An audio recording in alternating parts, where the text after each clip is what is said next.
تازه د هلمند ولایت بغرام ولسوالۍ دیوانه کلي کې د اوبو او انرژي وزارت په مالي لګښت د اوبو ذخیره کولو کوچني بند جوړولو چارې پیل شوي. د هلمند سیند فرعي حوزې ریاست د انجنیرۍ د برخې مسؤل انجنیر فرید الله فریدون وایي دا بند به د 1.4 لک افغانیو په لګښت جوړ شي چې د سروې او ډیزاین چارې د یاد وزارت اړوند هلمند ابیاري ریاست د مسؤلینو په زیار د یاد ریاست د فني انجنیرانو له لوري ترسره شوي دي. د ښاغلي فریدون په خبره د دې کوچني بند چارې به د شاوخوا 2 میاشتو په موده کې بشپړې شي. دا د اوبو ذخیروي چک ډیم دی، یا کوچنی بند دی چې بغرام ولسوالۍ دیوانه کلي کې جوړیږي. 95 متره اوږدوالی دی، 15 متره بل لوړوالي سره جوړیږي. 8500 متره مکعب اوبو ظرفیت لري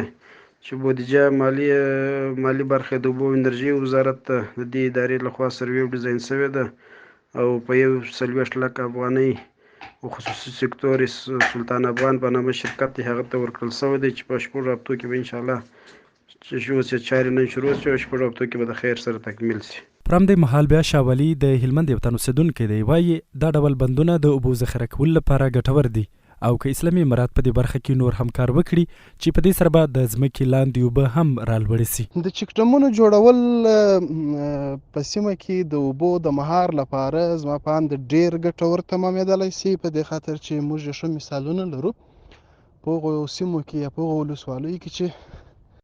هلته دغه چک ډیمونه جوړ شوي دي، هغه اوبه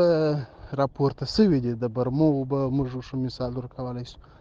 یا هم په ځینو سیمو کې کاریزونه دي چې هغه وچ شوي دي، که هلته دغه بندونه یا چک ډیمونه ورته جوړ شي شاید دغه کاریزونه بیرته اوبه پیدا کړي. نو زموږ غوښتنه هم دغه ده چې د دولت له لوري دغسې چک ډیمونه جوړ شي تر څو اوبه مهار شي او خلک د دغه وچکالۍ څخه